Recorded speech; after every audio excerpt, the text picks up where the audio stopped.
Breaking news. Anti-Graft Agency, EFCC, set to arraign former Anambra State Governor Willie Obiano for alleged 4 billion naira fraud. And I say the reason why this country can never be good. This is the reason why this so-called one Nigeria can never work, not now and not ever. Because there are some sections of the country that are being marginalized to the extent when they are in government house, they keep monitoring them to just a gaslight. They make a single mistake, the EFCC and DSS will come over them. Listen to me and listen attentively. I am not here to defend anybody or defend any tribe, but I'm here to state the obvious that that country or that word, one Nigeria, can never ever work. Even the Muslim clerics have just justified it the other day, to the extent that they are even begging Biafrans to forgive them, for they do not see the picture. I mean the bigger picture ahead. When Mazen Nnamdi Kanu was crying that this country can never work, even according to Dr. Sir Awolowo, he said, and I quote, that Nigeria is just a geographical mistake.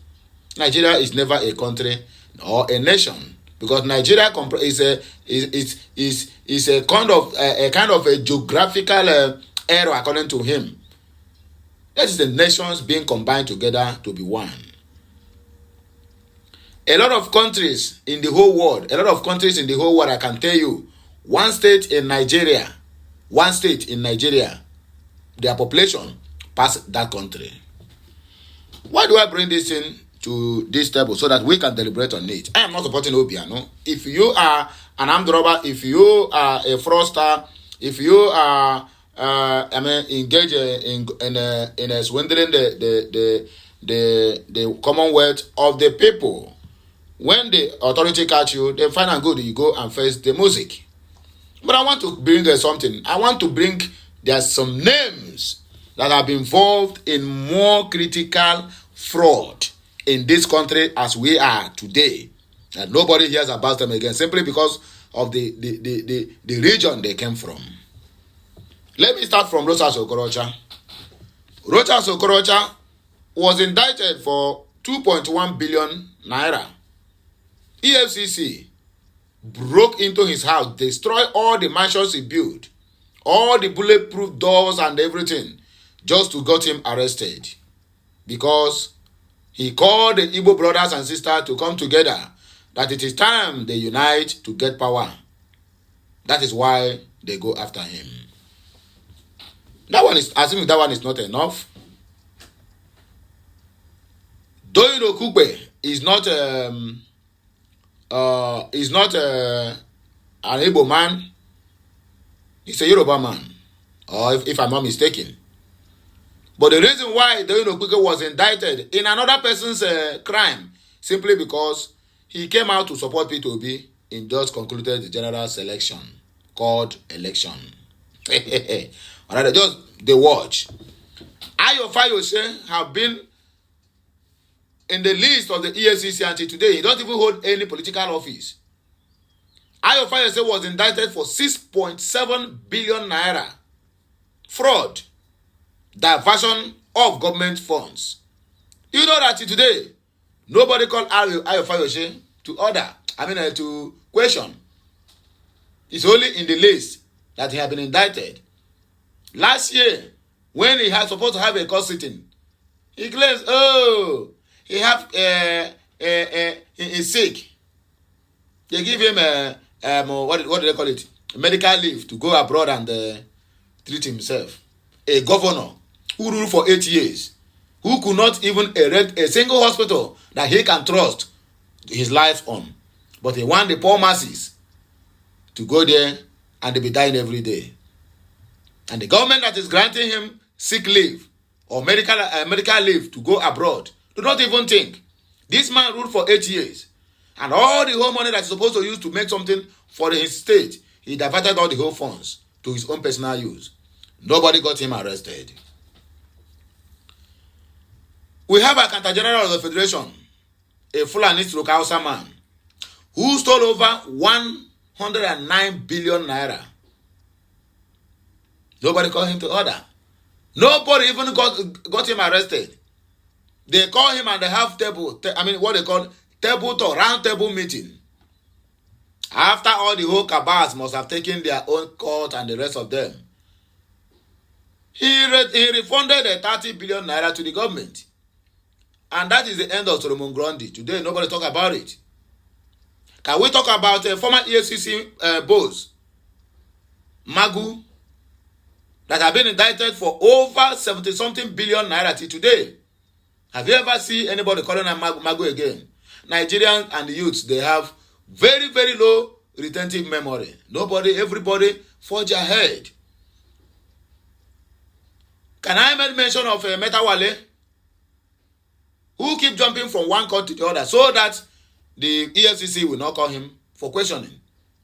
He has been indicted for diverting over 70 billion naira money that meant for Zamfara development. Nobody got him arrested. But Obiano now have been indicted. As I'm talking to you now, Obiano is in custody of EFCC. They're only waiting to take him to court. Aldous Okalo was sentenced to 12 years in prison for how much? How many billion dollars? Sorry, how many billion naira?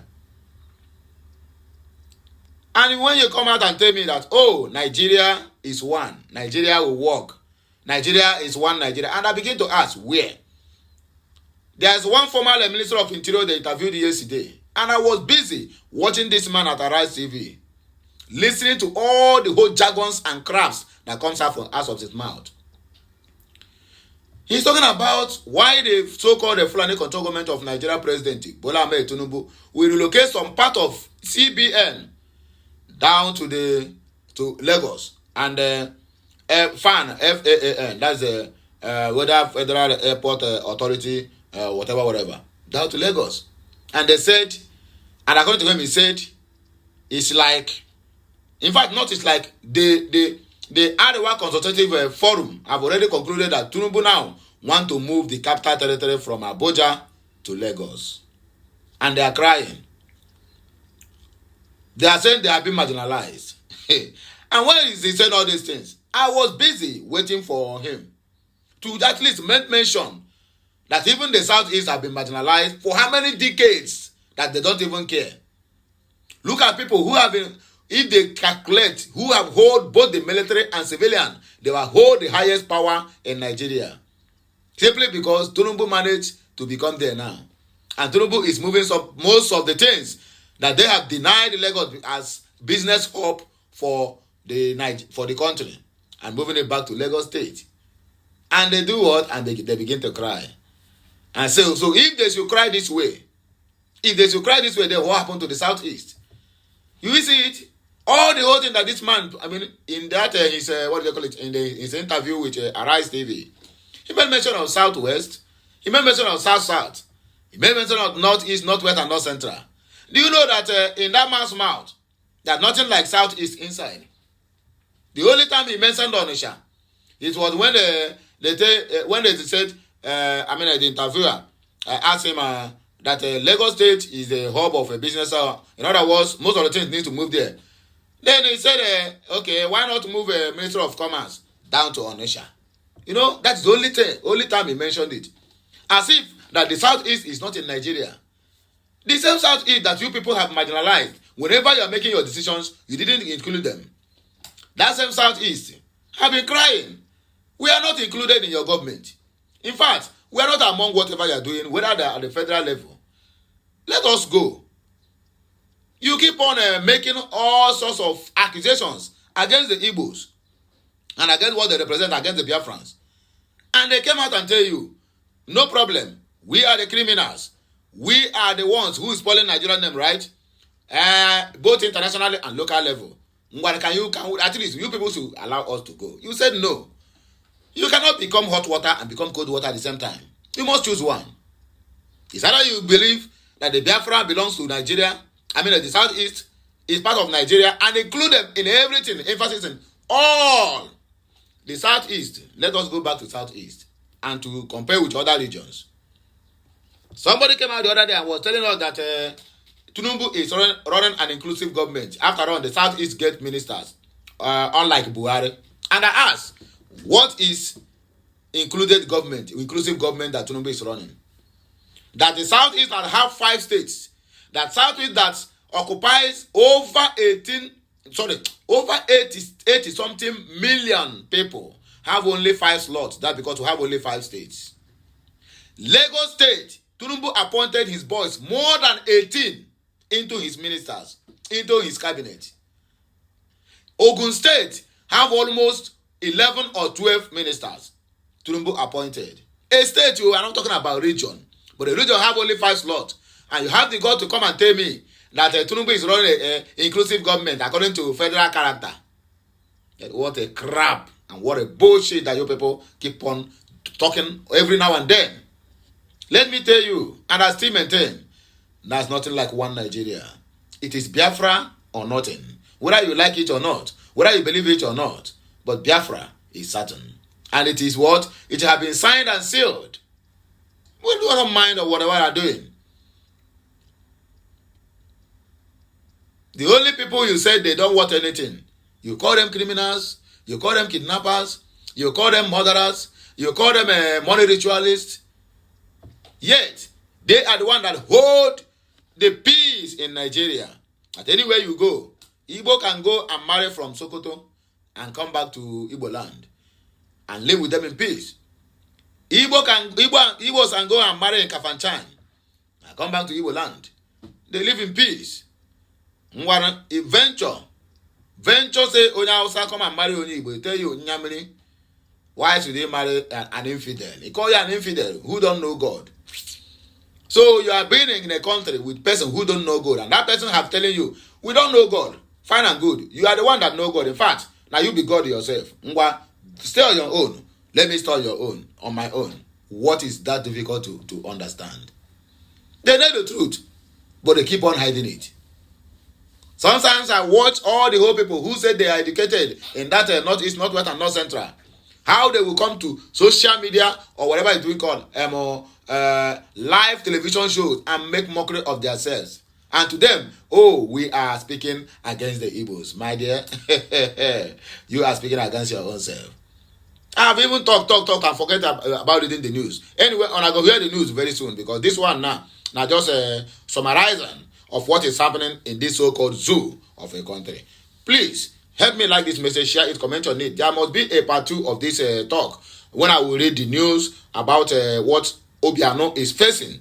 And this one is just to let you know that one Nigeria have been disbanded from the day the Muslim Supreme Clerics and Council came out and said, we are done with this so-called one Nigeria. Like this message, please share it, comment on it, and make sure you keep subscribing to my channel for more and more interesting videos coming your way. My name is Siniman. I'm Andy Aneze, reporting live from the platform of Okute Daily Talk. I'll be right back, my people. Kemesiano.